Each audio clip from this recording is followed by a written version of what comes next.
Meskipun gelar perkara khusus telah rampung dilakukan, namun pihak Roy Suryo CS masih tetap pada keyakinan bahwa ijazah yang ditunjukkan penyidik bukanlah ijazah asli. Lalu apa saja poin-poin yang menandakan ijazah itu tidak asli? Untuk membahasnya, kita akan berbincang dengan Firmanto Laksana, pengacara pihak Joko Widodo, dan juga nanti akan segera bergabung Abdul Ghafur Sangaji selaku pengacara dari Roy Suryo. Bung Firman, apa kabar? Baik, selamat malam. Malam. Terima kasih sudah hadir. Kalau tadi Bung Roy bilang bahwa tetap itu ijazahnya tidak asli, sudah dilihat tapi dianggapnya itu di print ulang. Iya. Gimana? Ya jadi memang kan sudah kita prediksi. Jadi mungkin beberapa bulan lalu saya sudah sampaikan bagaimana kalau ijazah itu ditunjukkan. Berhenti enggak? Pada saat itu mereka menyampaikan akan berhenti. Oke. Ya berhenti gitu kan.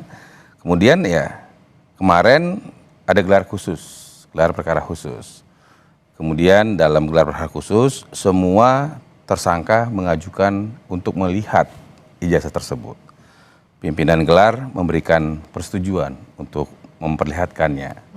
Dan saya melihat hampir semua peserta puas termasuk para tersangka.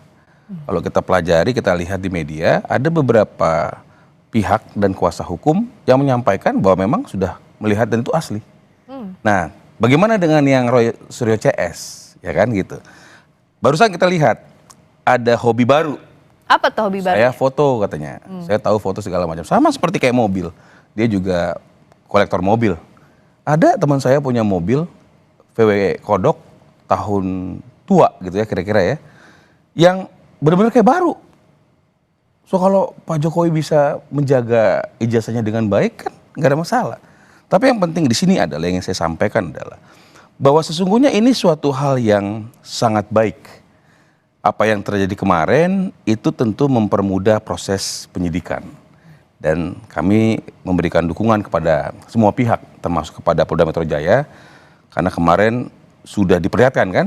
Dan tentu kalau masih mau berdebat terus ya memang kita harus lakukan pemeriksaan di pengadilan. Jadi kalau tadi Bung Roy bilang bahwa itu ijazahnya tidak asli dari sisi foto dan sebagainya, Anda menganggap ya itu harusnya dibuktikan di pengadilan saja? Ya pasti akan disampaikan terus seperti itu. Karena yang sudah-sudah mereka menyampaikan tuduhan palsu itu kan dugaan fitnah dan pencemaran nama baik seperti itu ya. Tapi belum punya bukti. Hari ini disebutin lagi. Kelihatannya begini, kelihatannya begitu. Jadi semua akan dia jadikan bahan seperti itu. Jadi menurut saya yang paling tepat kita berikan dukungan kepada kepolisian Polda Metro Jaya sehingga ini bisa masuk ke dalam tahap berikutnya, dilimpahkan ke pengadilan, kemudian lakukan pemeriksaan dan silakan kalau memang beliau-beliau ini Roy Suryo CS ingin melakukan apakah ada tambahan ahli kah, apakah akan melakukan apa atas seizin daripada hakim nanti ya silakan. Dan disitulah nanti akan ditentukan. Kan seperti itu. Dan kita kita memiliki hukum positif, apa yang menjadi putusan dari hakim itu yang benar, kira-kira seperti itu. Oke, nah pihak-pihak yang dianggap cukup untuk ijazah ini sudah ditunjukkan, itu siapa saja dalam perkara kemarin? Kemarin saya ada lihat itu pengacaranya Pak Egy ya, saya lihat ada di media kemarin. Kemudian beberapa lain saya nggak terlalu copy siapa gitu ya, tapi saya lihat menyampaikan sudah melihat ijazah berterima kasih dan sebagainya. Ya, saya juga di dalam pun mereka juga sebenarnya sudah diberikan sangat puas untuk memeriksa, melihat, memeriksa segala sesuatunya kan gitu kan. Dan tentu kesempatan yang diberikan itu menurut saya merupakan suatu puncak. Karena mereka kan selalu ingin melihat gitu ya. Dan kemarin pimpinan gelar memberikan kesempatan untuk dapat melihat. Dan saya pikir itu sudah merupakan suatu hal yang terbaik sehingga proses ini akan lebih cepat. Oke. Nah, Bung Sangaji sudah bergabung. Terima kasih sudah hadir. Terima kasih Bang Firman.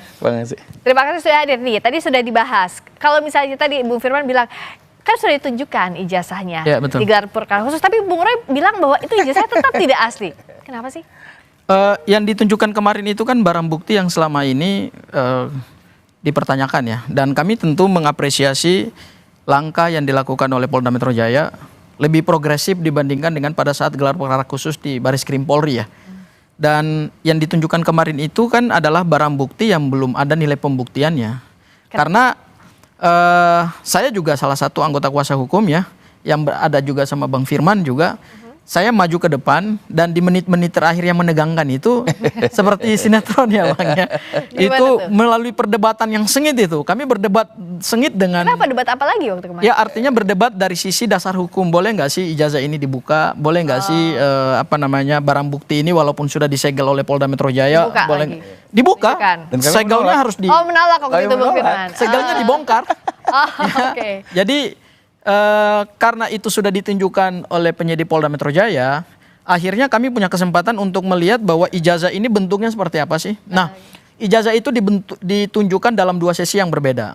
Ya, sesi pertama pada saat 5 tersangka untuk satu klaster pertama itu lakukan gelar perkara, saya juga ada di situ, kemudian ditunjukkan, saya juga ikut maju, saya penasaran juga Mbak.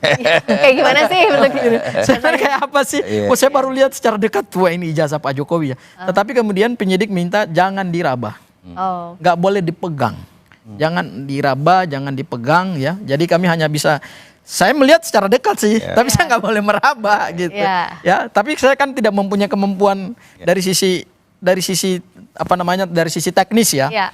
Apakah kertasnya ini asli atau enggak? Apakah ada embossnya? Apakah ada watermarknya? Apakah ada lintasan stempelnya? Saya nggak punya kemampuan itu ya, karena itu mesti kita tanyakan kepada Mas Roy dan Bang Rismon ya, karena mereka yang ahlinya gitu ya.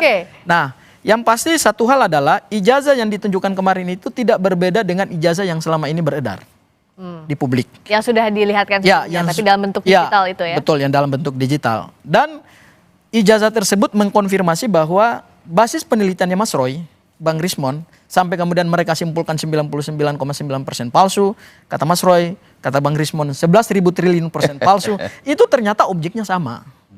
Tidak berbeda ya, tidak berbeda.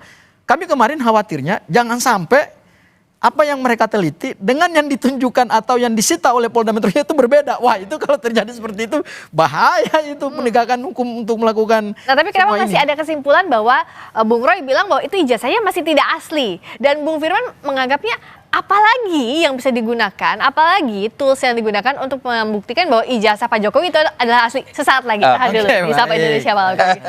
Baca lagi di Sapa Indonesia Malam. Jadi kalau masih dipertanyakan juga sudah gelar perkara khusus, ini kan disepakati kedua belah pihak ya, ini langkah yang baik lah, sudah diakomodasi. Terus sebenarnya kalau menurut Bung Firman itu apa sih yang masih jadi masalah dari pihaknya Bung Roy? Iya sampai kemarin? Tentu orang kan jadi tersangka ya. Ya mungkin masih ingin memberikan penyampaian ya, yakinkan sebagai, tapi buat kami malah blunder. Karena kenapa? Apa yang diinginkan selama ini, yang sangat diinginkan sudah diberikan oleh pimpinan gelar kemarin ya. Dan kemudian semua orang sudah melihat ya, terang benderang. Ada 2 ijazah, ijazah SMA dan ijazah S1 Bapak, seperti itu. Dan semua melihat bergantian dan artinya cukup puas lah melihat ya. Masalah yang disampaikan sebagai itu kan ya subjektif ya. Makanya saya bilang tadi, oleh karena itu ya kami mendorong supaya Polda Metro Jaya yang hal ini sudah sangat akuntabel dan sudah sangat diapresiasi untuk mempercepat proses ini. Sehingga nanti pemeriksaan lebih lanjut P21 dan limpah di pengadilan dilakukan pemeriksaan supaya selesai.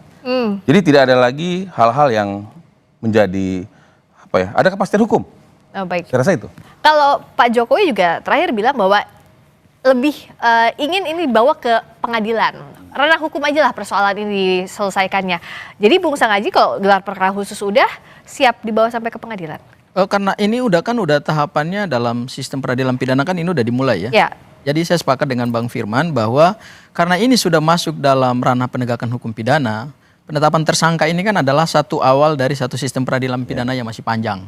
Ya, jadi jangan kita bayangkan bahwa dengan digelar perkara khusus kemarin lantas semua persoalan hukum ini selesai, belum. Gelar perkara khusus kemarin sebenarnya tidak menjawab apa yang selama ini menjadi hasil penelitiannya Mas Roy, Bang Rismon dan Dr. Tika. Apa yang masih belum terjawab? Artinya belum terjawab itu 2 hal. Yang pertama adalah proses pembuktian terhadap ijazah ini memang belum dilakukan.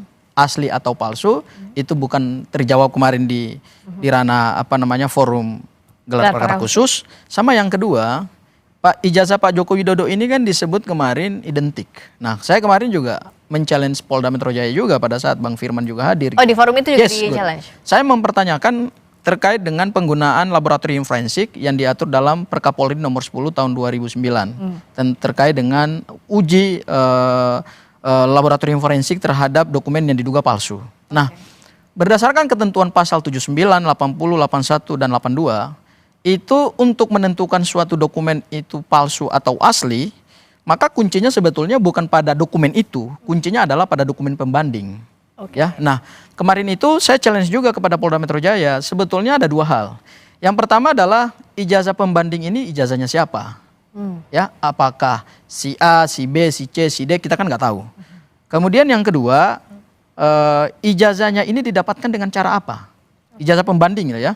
Apakah didapatkan tanpa melalui prosedur hukum acara? Kemudian apakah sudah ada keabsahannya gitu ya? Apakah sudah dilakukan autentikasi juga tidak terhadap ijazah pembanding? Ya, karena kenapa? Ijazah pembanding itu kunci untuk menentukan ini palsu atau asli. Karena tidak mungkin kita hanya melihat menerawang satu dokumen yang diduga palsu itu hanya dengan melihat dokumen itu saja. Kita harus menyandarkannya pada dokumen pembanding gitu. Nah, kemarin Polda Metro Jaya tidak memberikan kesempatan kepada kami untuk mengakses 13 ijazah dokumen pembanding gitu. Dan kemarin juga belum ada penjelasan yang komprehensif dari penyidik terkait dengan 13 dokumen pembanding. Karena 13 dokumen pembanding itu oleh penyidik Polda Metro Jaya masih disegel. Dan semua barang bukti itu memang kemarin kami lihat dibawa dalam satu rak yang bisa didorong gitu ya. Dan itu mereka hanya bisa menunjukkan bahwa ada 13 ijazah dokumen pembanding yang sudah diuji di laboratorium forensik, hasilnya identik. Nah, identik ini kan masih tanda tanya, ya, belum titik itu. Kalau titik berarti pembuktian selesai. Saya tanyakan dulu ke Bung Firman tadi, tidak ditunjukkan ijazah pembandingnya untuk menguji apakah betul identik atau asli lah. Iya, tentu makanya tadi saya bilang kan bahwa ini sebenarnya sudah ranah pengadilan. Pemeriksaan itu kan di sana, gitu kan. Kalau kemarin ditunjukkan, apakah setuju 13 orang itu ditunjukkan? Kalau kami kan memang kuasa hukumnya Bapak. Kami tidak setuju, kami serahkan kepada pimpinan gelar seperti itu kan.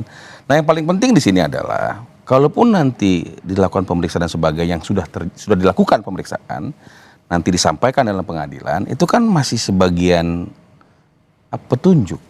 Yang paling penting sebenarnya dari UGM. UGM benar nggak? Bapak ini adalah alumni. Nah, kita sudah lihat berkali-kali. Rektor juga sudah berkali-kali menyatakan bahwa Bapak adalah alumni Fakultas Kehutanan UGM.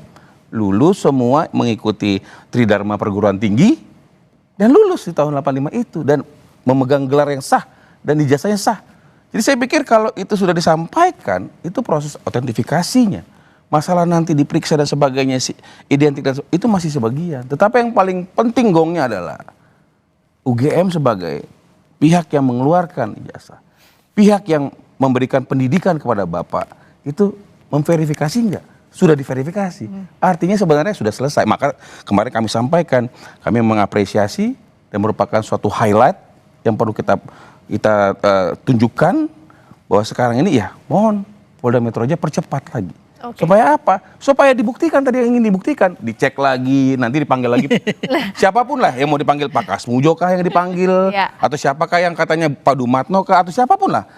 Saya pikir ini bukan ranah kami, biar itu Nah, kalau memang nanti di persidangan dipersilakan dibuka, lebih cakep lagi. Nah, jadi biar agar pembuktiannya lebih komprehensif juga nanti ranahnya di pengadilan. Gitu loh. Tapi kalau misalnya tadi sudah mengamini apa yang UGM katakan, nggak akan sampai dikitis, nggak akan sampai di sini karena pasti udah selesai kasusnya. Tapi kan ini sekarang lanjut kasusnya. Sebenarnya kalau dari pihaknya Bung Roy CS itu apa sih yang disiapkan untuk nanti pada saat pembuktian di pengadilan? Ya, sebenarnya begini ya, tuduhannya kan adalah ijazahnya palsu.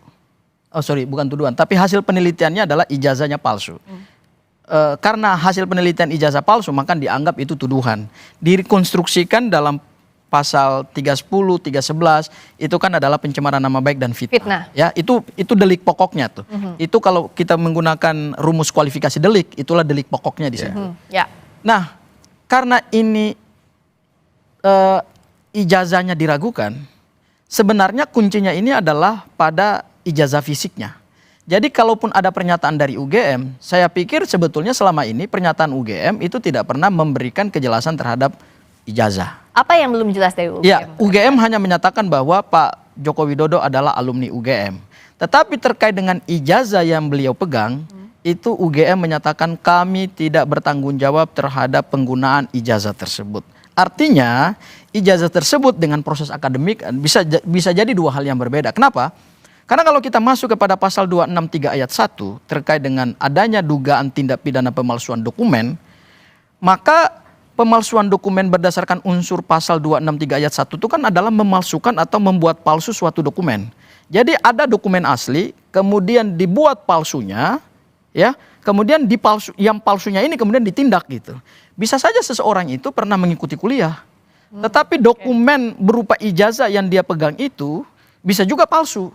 Artinya apa? Dia palsukan dari yang asli. Misalnya contoh, awalnya dikatakan bahwa Pak Joko Widodo kemungkinan ijazahnya hilang.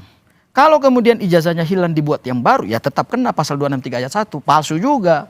Gitu. Meskipun dibuat berdasarkan proses akademik yang pernah beliau lalui, tetapi karena dibuat tidak oleh yang punya otoritas, kemudian dibuat berdasarkan apa yang kemudian dibuat di tempat lain, wallahu alam kita nggak tahu ya, itu bisa juga tetap dikatakan palsu gitu. Tapi Jadi jawaban harus... UGM menurut saya itu belum memberikan jaminan terhadap keaslian dokumen. Kalau proses akademik, kira itu hal yang berbeda. Saya mau membuat ini clear aja. Mereka kan juga mengajukan juga di Mabes Polri kan terkait yang disampaikan tadi, dan itu sudah selesai, ya. Tidak ada pemalsuan dan apapun tidak ada. Yang sekarang berlanjut adalah di Polda Metro Jaya. Laporan atas pencemaran nama baik kan dan gitu fitnah. Kan? Sehingga apa yang ingin kita tekankan bahwa mari kita legowo lah. Kan gitu kan. Tadi ditanya apa yang harus dipersiapkan. Ya dia harus persiapkan pembelaan. Baik. Dan sehingga kenapa? Ya tadi 310, 311, 312-nya juga mengatakan pasal 312 KUHP juga mengatakan harus dibawa ke pengadilan. Sehingga menurut saya sudah deh. Kita fokus aja, kan sudah puas dilihat kemarin kan. Kalau masih kurang segala silahkan aja, nggak apa-apa. Tapi kami menghimbau, karena tentu kalau orang terus melakukan pengulangan-pengulangan kan ada pasal yang akan membuat mereka harus ditahan. Tapi itu kembali lagi adalah kewenangan daripada penyidik. Hanya kami ingin mengatakan, sudahlah, sudah dilihat, yuk kita sama-sama buktikan, kita buka aja. Minta nanti sama pengadilan untuk dibuka live sidangnya. Supaya semua yang nanti melakukan eksaminasi, ahli, saksi fakta, atau apapun lah, UGM, semua dibuka. Sehingga terang benderang. Jadi sekarang saya kira begini, tanpa Pak Firman minta begini pun, sesuai dengan hukum acara pidana yang sudah diatur dalam KUHP, itu pasti jalan otomatis gitu. Itu sudah enggak gini. Itu sudah rulesnya yang diatur dalam KUHP bahwa penetapan tersangka, kemudian pemeriksaan saksi-saksi, ahli meringankan, kemudian ada saksi meringankan, kemudian setelah itu pemberkasan, kemudian dilakukan tahap 1 yaitu berkas perkara dikirim kepada jaksa penuntut umum, kemudian Kejaksaan Agung atau Kejaksaan menunjuk jaksa penuntut umum dengan P16. Kemudian setelah itu jaksa penuntut untuk meneliti berkas, kemudian kalau kurang di P19, kalau memenuhi syarat materi dan syarat formil baru P21, baru kemudian dilanjutkan. Itu teknis yang hukum acaranya sudah rigid gitu. Tanpa diminta pun oleh Bang Firman itu otomatis jalan. Cuman bukan itu persoalan kita. Bukan itu persoalan kita. Persoalan kita adalah apakah penegakan hukum kita dalam menjawab misteri ijazah Pak Joko Widodo itu kemudian akan sesederhana yang dikatakan oleh Bang Firman bahwa dengan gelar perkara khusus tentu tidak yang sederhana. Enggak begitu. Juga begini, bahwa Puslapfor adalah pihak yang berwenang. Polda Metro Jaya sudah menyerahkan ini kepada Puslapfor. Kita lihat saja nanti apa aslinya. Memang belum ditunjukkan kemarin kan seperti itu. Sehingga kita tunggu kan seperti. Tapi kemarin itu lucknya kalau saya lihat mereka punya seperti itu. Jadi artinya dokumennya sudah diserahkan kepada Puslapfor, sudah diperiksa. Seperti itu. Artinya proses itu kita tunggu aja. Ya udah, kita sekarang sama-sama nunggu prosesnya. Kita pantau bersama-sama. Fungsinya publik di sini untuk mengawasi juga proses yang ada sampai nantinya sesuai dengan hukum acara yang berlaku. karena ini sudah jadi atensi publik, makanya transparansi jadi kunci utama. Itu ya. Terima kasih banyak Bung Sakaji. Terima Transparansi kasih. dan akuntabilitas. Dan akuntabilitas itu penting. Terima kasih Bung Firman. Terima kasih Bung Sakaji sudah dari Sapa Indonesia Malam.